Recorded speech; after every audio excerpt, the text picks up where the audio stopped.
Welcome to episode number 7 in the Therapeutic Parenting podcast from COECT, the Centre of Excellence in Child Trauma.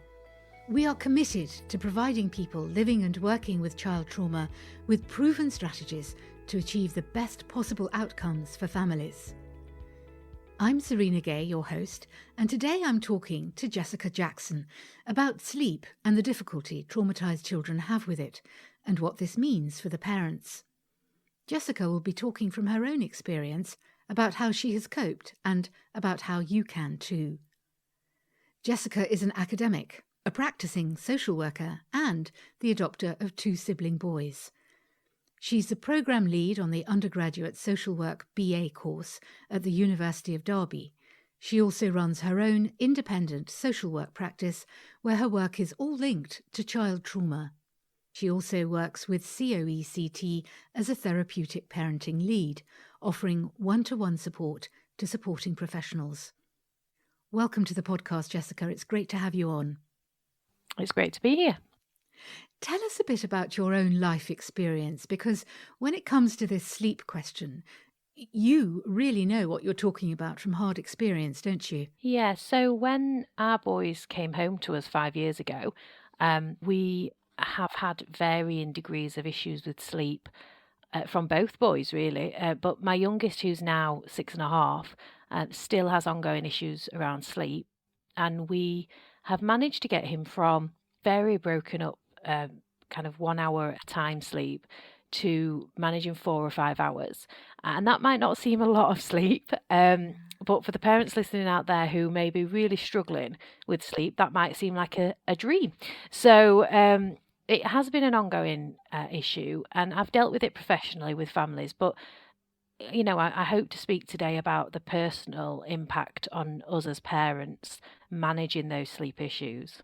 So how do sleep problems in traumatised children tend to manifest themselves? So this can vary, really, because children will present with sleep issues in different ways.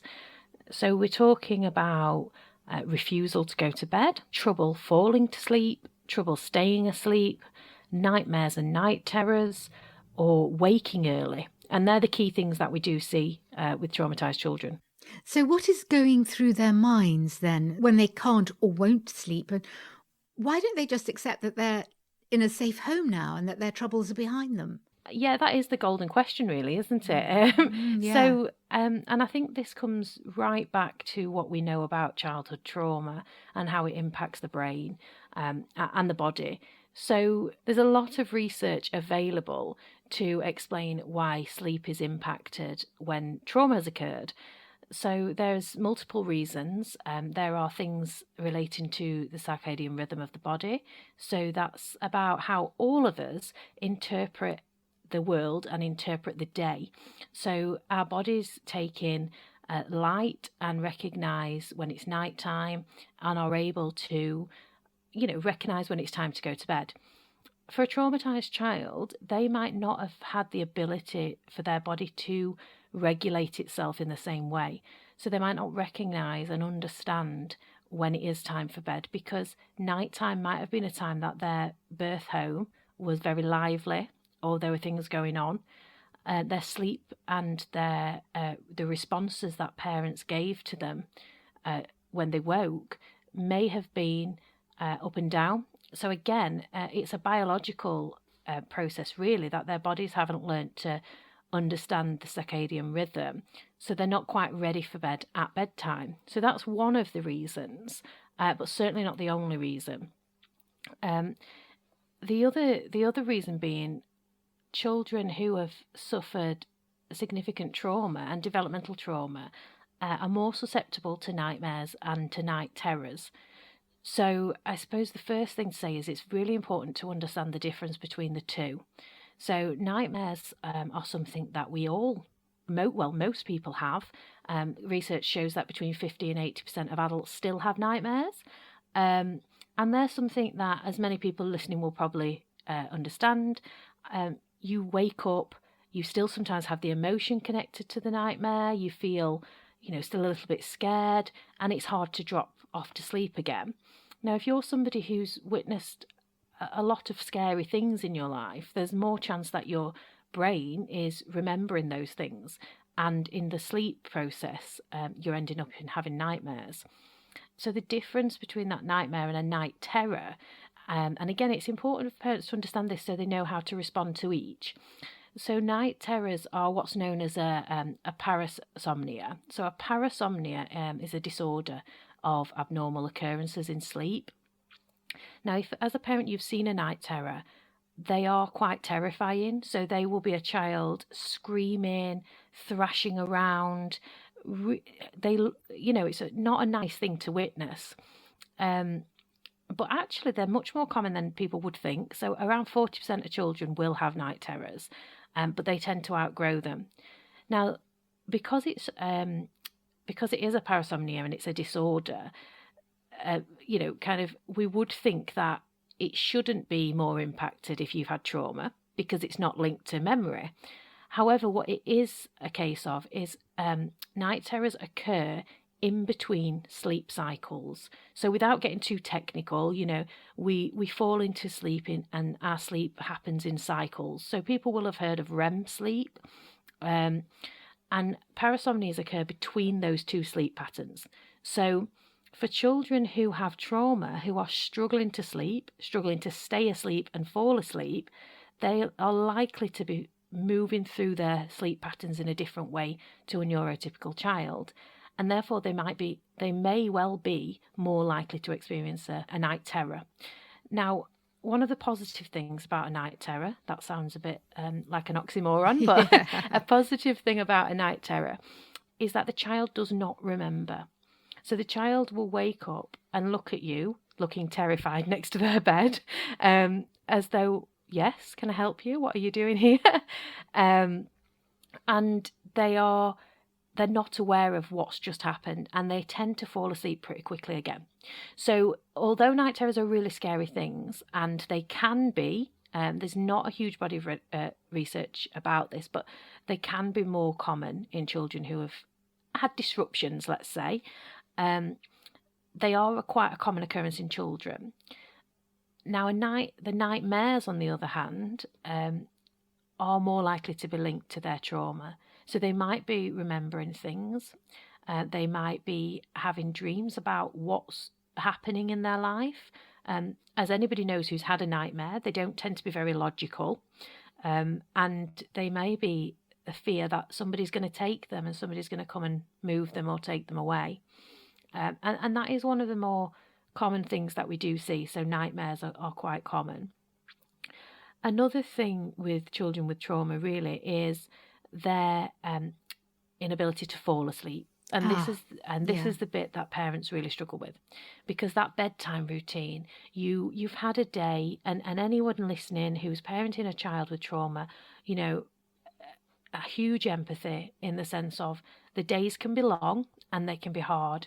And you see that clock and you think, okay, not long till bedtime. And you get to bedtime and it is so tricky. And now, again, there's lots of reasons for this with children with trauma. But again, if we look at physiology and we look at biology, we can see that sometimes children don't produce the chemicals that they need to help us fall asleep. So people may have heard of melatonin. It's quite common in that people understand what it is. So melatonin is a chemical that helps us fall to sleep and is produced by our brains. And there's another chemical that goes alongside it called tryptophan. And they work in conjunction with each other. And a neurotypical brain will produce the two, and they will, when you start to feel sleepy at the end of the day, that's when your melatonin is starting to kick in. For some children, again, because of their trauma, their brain chemistry has been impacted.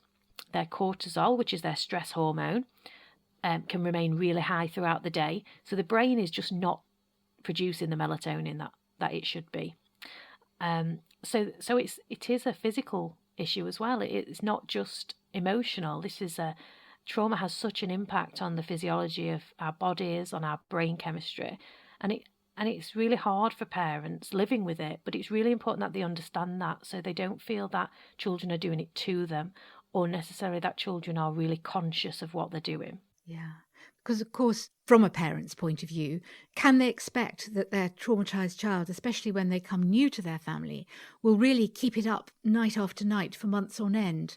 Won't the child eventually drop from exhaustion? Melatonin or no melatonin?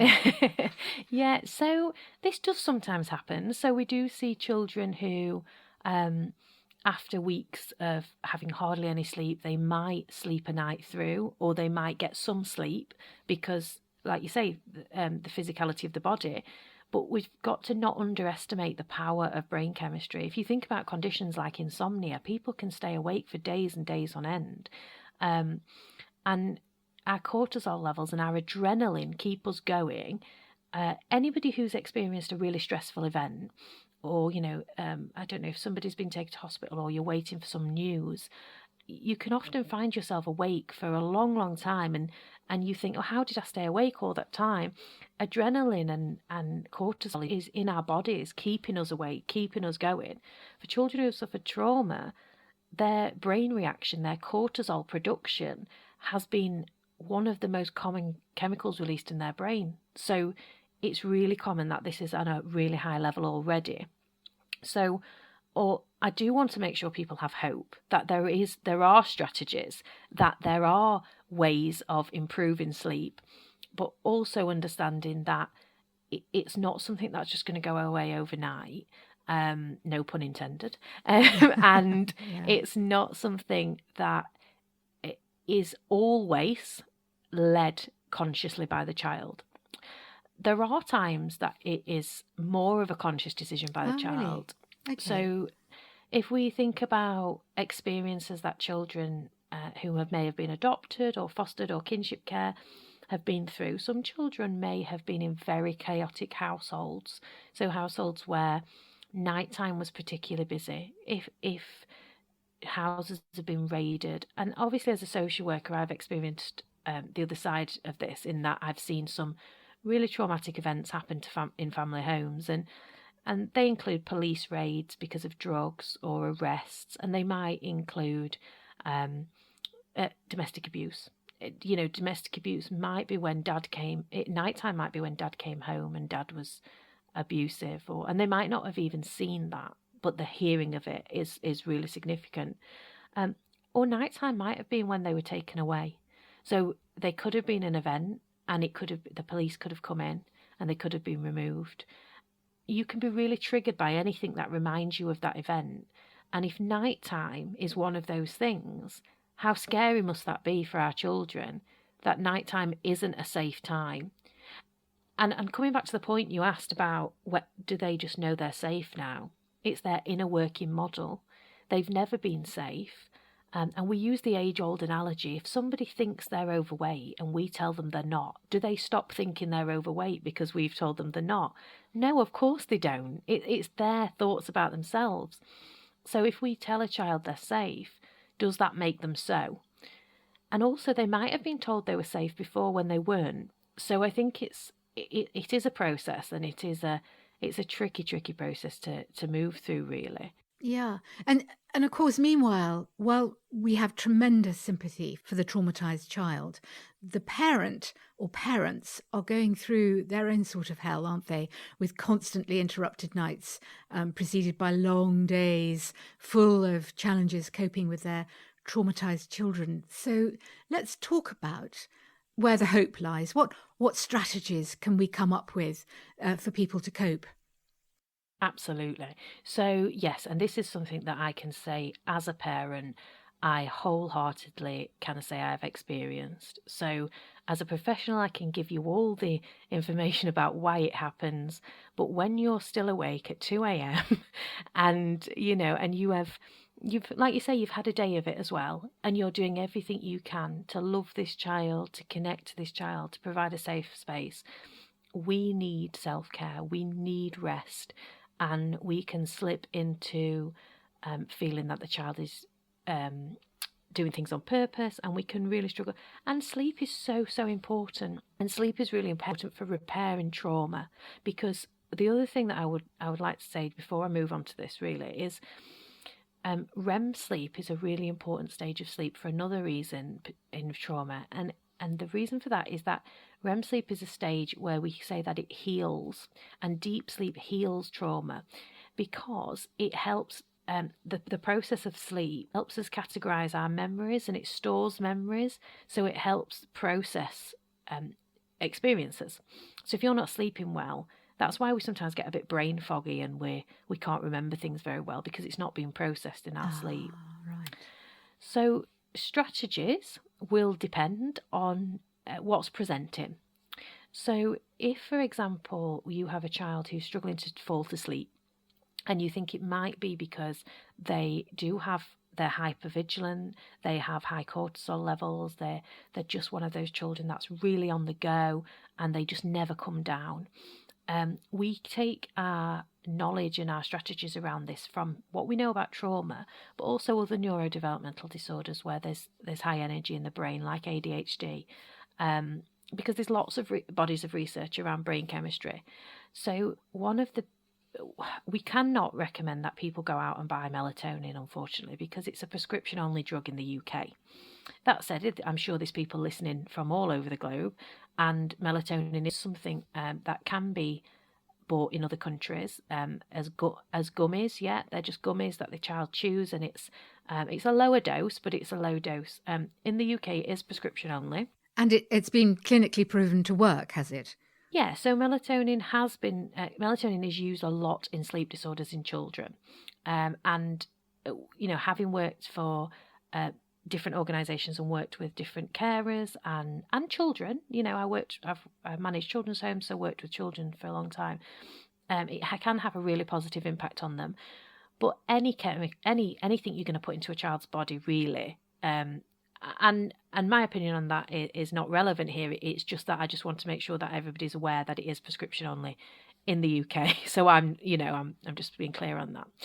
So what we need to be doing really is we need to be helping produce those hormones, those chemicals in the brain. In a natural kind of way. In a very natural way, yeah. So one of the things we can do that by is food. And food also meets another need. Food is very therapeutic. Food is meeting a caring need. We're providing for the child. We're showing them that, we can provide. So it meets lots of needs when you give them a bit of supper, a bit of a nighttime snack, but at the back of your mind you're doing it to help them sleep. So what we need to be doing is we need to be looking at foods that are high in melatonin and high in tryptophan. So melatonin would be things like bananas. Bananas are fabulous. So the reason for that is because they've got B6, magnesium, carbs, and they produce serotonin, the happy hormone. And they all work together, basically, those different chemicals within it. So a banana smoothie is a brilliant snack. Oats as well. So oats are really good. They produce melatonin quite easily. Again, they've got lots of complex carbs in them and potassium. Pineapple, oranges. So lots of healthy foods, actually. Tomatoes. I'm not sure you would eat a tomato before bed, but each to our own. There's cherries. So you could make a smoothie with milk or oat milk, whichever you prefer, and maybe throw a handful of oats in there and a couple of bananas. Make a really nice smoothie, depending on the age of the child, obviously. So they're your melatonin producing foods. So if you can also get in some tryptophan foods, that's great. So thinking about what I often think about, how I plan, is I think about what we're having for tea as well. So the evening meal, what anybody calls it across the, just so people know what I'm talking about, what people have for the evening meal, because things like poultry, so turkey, produces a lot of tryptophan, animal proteins that are rich in amino acids, basically. So we would avoid any red meats. Seafood, dairy, but for those veggies and vegans out there, things like seeds and nuts and legumes are brilliant sources of tryptophan, actually higher than meat and dairy. But it will depend on what your child's willing to eat. And also some of the non-dairy milks as well. So a quick Google will help you see which non-dairy milks are the best. We use oat milk, again, because it has melatonin as well as tryptophan in it. So something like one of my children's favourite suppers is some piece of brown toast with peanut butter because of the nuts, because of the tryptophan, with banana sliced on top. So you've got everything you need, and you can get that in there. But if you start thinking about that from your evening meal, so you're making sure the kids have those kind of foods at the evening time, and also maybe a little bit of supper, whether that is a smoothie or some toast with peanut butter, then you're planning that ahead, and it's helping that brain chemicals and that chemistry. So that's one of the ways of producing the chemicals, really. And then we would think about nighttime routine, and nighttime routine is really, really important. So in all therapeutic parenting, we talk about keeping really firm routines. So try and keep it firm. I know it's not always possible, but start right at that evening meal. So where possible, remove any screens, so tablets and TV and things, about an hour before bed, because the blue light produced by screens is not great for our brain and our brain rhythm. As we'll all probably know, if we've been staring at a screen all day, sleep doesn't come that easy to us. So removing those sort of things. And again, it's no good just planning for bedtime at bedtime. So thinking about that through the day, you can get blue light filters for tablets. So it's just something that goes over the screen, and it produces less blue light for the child. So there's lots of little things like that. And then when you come to bedtime, again, that routine's really key. So a nice bath, something really calming. You might want to use some essential oils, any essential oils that create sleep patterns. So things like lavender are brilliant. So you might want to diffuse them, or you can buy rollerballs with diluted versions, and you can rollerball that on your child's feet or wrists. And again, things like that are very therapeutic because it's touch and it's tactility. So that it's meeting other needs as well. And I always think if you can meet as many needs as you can at once, that's great. And then bedtime is really important that you keep a parental presence. So parental presence is really important. These children could be terrified. They're really worried. So putting a child to bed, coming away and expecting them to stay in bed is not going to work for most children. So just parental presence, and you can use a staggered approach. So you might put them in bed and you might sit with them or lay with them. And again, I'm mindful that different people will be listening, and those who are maybe foster carers may have different rules around how they're allowed to do this. And so, with some people might lay on the bed with their child, some might sit next to the bed, and it's just about being present with them and reassuring them and saying, I'm here, not getting into long conversations, just I'm here, you're safe. Just really, short conversations if they become distressed. I'm here and you're safe. And then the other things that we think about is everything within their room. So some recommendations that I make, and it would depend on the child's needs, is to make their room as non-stimulating as possible. So you might take their room back to basic. If people who had babies remember when you would have a nursery, and a nursery wouldn't be full of toys, it would have the cot in it, and that's usually about it, and some bits for changing nappies and things. So taking it back to a bit where it's a safe space for sleep. It's not about play. They're not going to be distracted or kind of getting up in the night to play with a toy. And also by taking it back to basics, it allows them to meet those unmet needs of babyhood. So a lot of children's needs haven't been met. The other things that people use, and again, what I'm really keen to say is that different things will work differently for different children. The melatonin and tryptophan are really important probably for all children, but remember that these children have experienced different levels of trauma, so we have to be a little bit mindful of that. So weighted blankets tend to be really welcomed by children. What is a weighted blanket exactly? They're a blanket that has a weight relevant to the child's weight. So that's how you buy them. You look at your own, you weigh your own child. and it puts pressure on the child. So it's just really heavy to them, a really heavy blanket. And it meets sensory needs. So it pushes down, it makes them feel safe, it makes them feel cocooned, hugged. Yeah, absolutely. The only warning I ever say about weighted blankets are, for a small number of children, they can be triggering. If they've had any experiences of restraint or anything like that. So just be mindful, and don't go running out buying a really expensive weighted blanket. You might want to try some different options. So you could try it by layering up blankets, or giving them a heavier blanket, maybe a double blanket and folding it, those sort of things, and seeing how the child responds. The best way to acquire them is to buy them through a disabilities resources company, or through occupational therapy, or sometimes you can borrow them from occupational therapy. There's another option that I do with my son called cocooning. So we get him in bed or on the floor, because sometimes he likes to sleep on the floor, and we cocoon him. So we roll blankets around him. So he's almost in a fetal position, I would say, and he's cocooned with blankets, and he's in like a little den, and again, it's about keeping them safe and keeping them contained in that space. So making that room as a safe space as possible.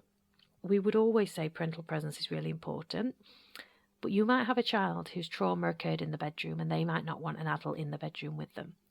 So we might think of cuddles and wrapping them up and things like that, maybe outside of the room, and then taking them into the room and having the door open. So they know you're outside the room, but they're not quite ready for you to come in yet.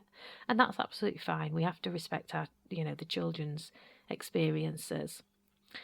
Another thing that I always kind of recommend is, where safe to do so and where received well by the child, is touch. So stroking of the face, of the hands, because this can produce delta waves in the brain, and these also induce sleep.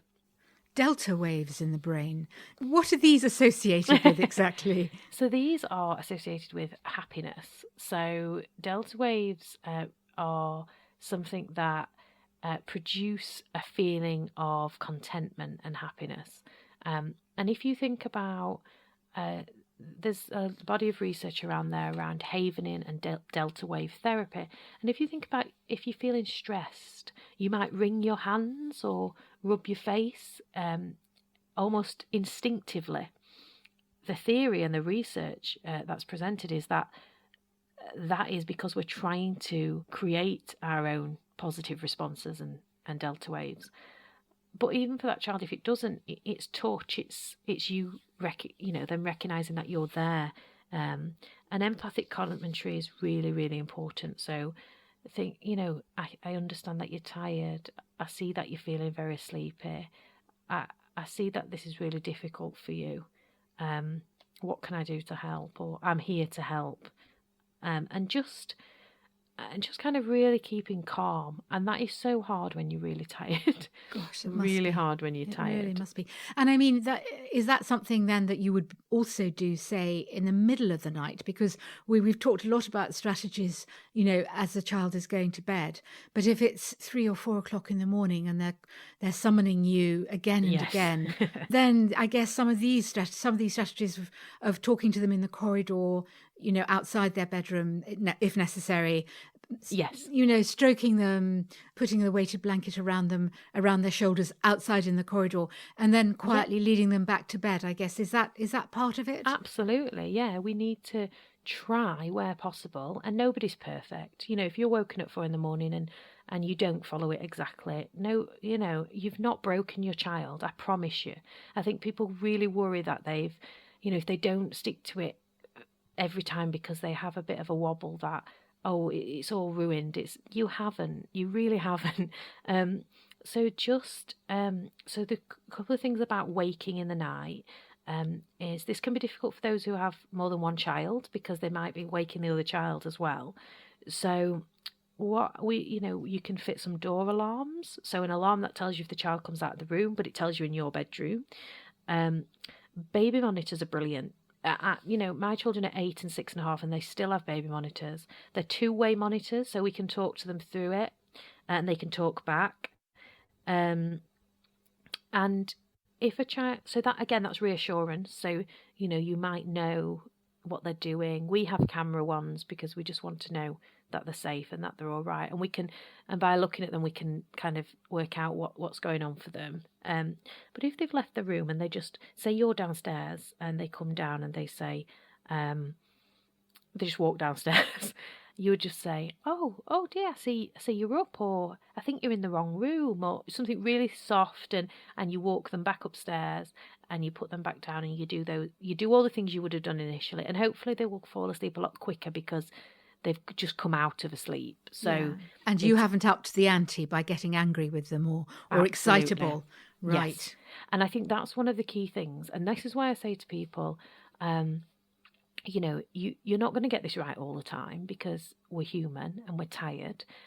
But if you respond emotionally to a child, they will react emotionally. So if you say, we've had enough of this now, it's time to go to bed, and get really strict and angry with them, you will trigger their fear responses. So you're going to have the opposite, really. So just those same things that we talked about, parental presence. You might even really, put yourself in the room. And for some people, they do have to sleep in the room with their children, and that has to go on for a long time. And that can have a huge impact on relationships and just good sleep, because, you don't really want to sleep in the room with your children, do you? So, children do disturb you, don't they, one way or another when they sleep? Absolutely. So sometimes what can happen, because talking about waking in the night, is they can be having what's known as a dissociative experience. So where they're not quite with it, they don't seem to know where they are. So often what I always say is, if a child wakes in the night and they look a bit confused or they look a bit dazed, but they're not sleepwalking, then touching them on the hand, saying their name, saying your name. So you would say, I'm just going to make a name up. You would say, Joe, it's Mummy, we're in your bedroom. Or, Joe, it's Mummy, you're in the hallway. So you're bringing them back, you're grounding them, you're bringing them back into the moment, because they might be dissociating, so they might be out of it. And that can happen in nighttime for our children. So just making sure that they're that's not an ongoing issue for them, and just being mindful of that, really. So beyond these immediate measures to cope at the moment with the problem, yes, what else can you do to start bringing your child to a permanently better place sleep-wise? So this comes back to all the therapeutic parenting techniques and processes that we advocate for. So like I've said, you can't just change a child's inner working model overnight. It doesn't work like that. We have to continue to practice therapeutically. We have to respond to the child when the child needs us to respond. This is any behaviours. We have to respond at their emotional age that they are presenting, not the age of the child, which is hard when you've got a 10-year-old who's presenting like a 2-year-old. Just think two. That's what I always say. Just think two. Respond in that way. Lots of reassurance. And actually, depending on the age of the child, you might come up with a nighttime routine together. So you might say to them, what makes you feel safe at night? Is it when you have your nightlight on? Is it when you have the door open? Is it when music's playing? You might come up with different things together to make it that much more manageable. And it's not like any trauma and any attachment issues. There's nothing that's a quick fix. But I would say getting that routine right and planning it in your mind throughout the day. Visual timetables for children. So visual timetables really help with any form of transition because they know what's coming. And visual timetables, I've worked with children and families and they're still using visual timetables when the child is 15, 16. That's okay. That's okay. They might have changed it up a bit. It might not have childlike images. It might just be a timetable. It might not have pictures on. But some people like predictability in the way that we might use our diary or our calendar to tell us what's coming and what we know. and as they're older, it might be a bit more basic. But for them to have a visual timetable, if we just, thinking about sleep is another period of transition, and transition are one of the most difficult things for our children, because transitions are scary because you don't know what's coming. And for our kids, if they don't know what's coming, that's when they go into their survival, staying alive mode, and that's where the emotional responses come. So yeah, timetabling so they know what's coming at bedtime. One of the most difficult things, and one of the things that I see so often, is parents' own anxieties are up in the ante, because what's happening is, and I've been there, I have absolutely been there. It gets to about 6 o'clock, and you know that soon it's going to be, depending on the age of your child, the bedtime routine is going to start. And your own heart rate increases, and you start to feel anxious, and you feel, worried, because it's going to be 2 hours of having to go back and forth, or it's going to be 2 hours of them not falling asleep, or longer, or nighttime starts to become almost a traumatic process for us as well. So really, one of the things, if there are two carers, one of the things you could try and do as a parent is go for a walk on your own before bedtime, and maybe you take that in turns if it's a couple. So just a walk around the block, calm yourself down so that you're going into that situation calm. Because I think a lot of people will think that they might not consciously be doing it, but subconsciously they're starting to get anxious as bedtime comes. And children are so clever. They pick up, and children with trauma, hypervigilant, they pick up on our emotions so easily. And we have to be the unassailable safe base for our children.